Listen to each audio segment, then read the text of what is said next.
بسم اللہ الرحمن الرحیم۔ معزز ناظرین، ہم نے سورۃ النصر، اس کا ترجمہ، اس کی تلاوت، اس کا خلاصہ پڑھ لیا۔ آج ہم سورۃ کافرون کی تلاوت کرتے ہیں۔ سب سے پہلے ہم سورۃ کافرون کی تلاوت کریں گے، اس کے بعد دوسرے نمبر پر ہم اس کا ترجمہ پڑھیں گے، تیسرے نمبر پر ہم اس کا خلاصہ، اس کی تفسیر، یہ سورۃ کب اور کیوں اتاری گئی وہ پڑھیں گے۔ آئیے ہم اس کی تلاوت کر لیتے ہیں۔ بسم اللہ الرحمن الرحیم۔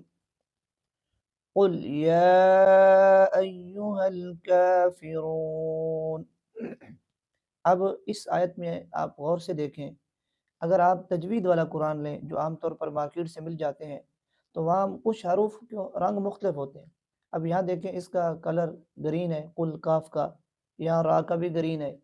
اسی طرح اب یہاں اس کا دیکھیں نارنجی ہے، یہاں دیکھیں دال یہ بلیو ہے، نیلی ہے، اور یہاں کی دال دیکھیں آپ ریڈ ہے۔ تو یہ مختلف جو تجوید کے قرآن میں ہوتے ہیں، یہ لفظ کی صفات کو بیان کرتے ہیں۔ اب میں آپ کو پہلی صفات کا بتا دیتا ہوں، یہ جو قاف ہے یہ گرین کیوں ہے۔ تو جو تجوید والا قرآن ہو اس کے نیچے لکھا ہوتا ہے۔ اب آپ اگر یہاں دیکھیں، یہ جو قاف ہے یہ گرین اس لیے ہے کہ اسے پر پڑھا جائے، موٹا پڑھا جائے۔ اصطلاح میں اسے بولتے ہیں تفخیم۔ تفخیم کا مطلب ہے کسی لفظ کو موٹا پڑھنا، منہ بھر کر ادا کرنا۔ تو یہ قاف جو دو نقط والا قاف ہو، اس کو ہر جگہ موٹا کیا جائے گا، موٹا پڑھا جائے گا۔ تو ہم اس کو یوں پڑھیں گے، قل قل یا ایہا الکافرون۔ یہ را بھی موٹا پڑھا جائے گا۔ را کن کن جگہوں پر موٹا پڑھا جائے گا یہ میں آگے مزید تفصیل سے بتاؤں گا۔ فی الحال ہم فوکس کرتے ہیں اس سورت کی تلاوت پر۔ تو قل یا ایہا الکافرون، یہ جو کاف کے اوپر کھڑی زبر ہے، اکثر لوگ یہ کھڑی زبر ادا نہیں کرتے، یا ادا کرتے ہیں تو صحیح طریقے سے نہیں کرتے، وہ یوں پڑھتے ہیں کافرون۔ کافرون غلط ہے، بلکہ کافرون۔ جب ہم نے وقف کیا تو نون کا زبر نہیں پڑھیں گے۔ اسی طرح دوسری آیت پڑھتے ہیں، لا اعبد ما تعبدون۔ اب یہاں دیکھیں عوام کیا غلطی کرتے ہیں لوگ، وہ اس دال کو کھینچتے ہیں، وہ یوں پڑھتے ہیں لا اعبدو ما، یہ غلط ہے۔ اس دال کو نہیں کھینچنا، اسے بالکل مختصر ادا کرنا ہے، لا اعبد ما بدو بدو، لا اعبد ما تعبدون۔ اب اس واو کو ہم نے کھینچا ہے، یہ حروف مدہ کہلاتا ہے۔ حروف مدہ تین ہوتے ہیں، ایک واو ہوتا ہے، ایک الف ہوتا ہے، ایک یا ہوتا ہے۔ واو ہو جب اس سے پہلے والے حرف پر پیش آ جائے، اب یہاں دیکھیں دال پر پیش ہے اور واو ساکن ہے۔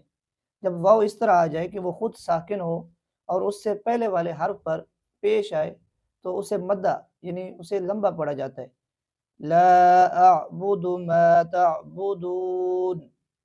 اور نون پر ہم وقف کریں گے تو اس کا زبر، اس کا فتح نہیں پڑھیں گے۔ تیسری آیت پڑھتے ہیں، وَلَا أَنْتُمْ عَابِدُونَ مَا أَعْبُدُ۔ باقی ان کا جو کلر ہے یہ کیوں ایسا ہے، اس کے بارے میں اگلے ویڈیوز میں بتاؤں گا۔ وَلَا أَنْتُمْ عَابِدُونَ مَا أَعْبُدُ۔ اب یہاں آپ نے جو عین کے اوپر کھڑی زبر ہے، اس کو صحیح ادا کرنا ہے۔ اسے لوگ کس طرح ادا کرتے ہیں، وہ یوں بولتے ہیں عابدون۔ عابدون غلط ہے، بلکہ عابدون ما اعبد۔ جب یہاں وقف کریں گے تو دال پر جو پیش ہے وہ ادا نہیں کیا جائے گا۔ چوتھی آیت پڑھتے ہیں، وَلَا أَنَا عَابِدٌ مَا عَبَدْتُمْ۔ اب یہاں دیکھیں یہاں غنہ ہوتا ہے، یہ جو اس کا ریڈ کلر ہے اس سے مراد غنہ ہے۔ غنہ کسے بولتے ہیں ہم آگے چل کے اس کے بارے میں بات کریں گے۔ تو وَلَا أَنَا عَابِدٌ مَا عَبَدْتُمْ۔ اب یہاں اگر آپ غور سے دیکھیں، دال کے اوپر جزم ہے اور تا کے اوپر شد ہے، تو یہاں جب ہم ادائیگی کریں گے اس با کو تا کے ساتھ ملائیں گے، یہ جو دال ہے یہ خاموش ہو جائے گا۔ اسے یوں پڑھیں گے، وَلَا أَنَا عَابِدٌ مَا عَبَدْتُمْ عَبَدْتُمْ۔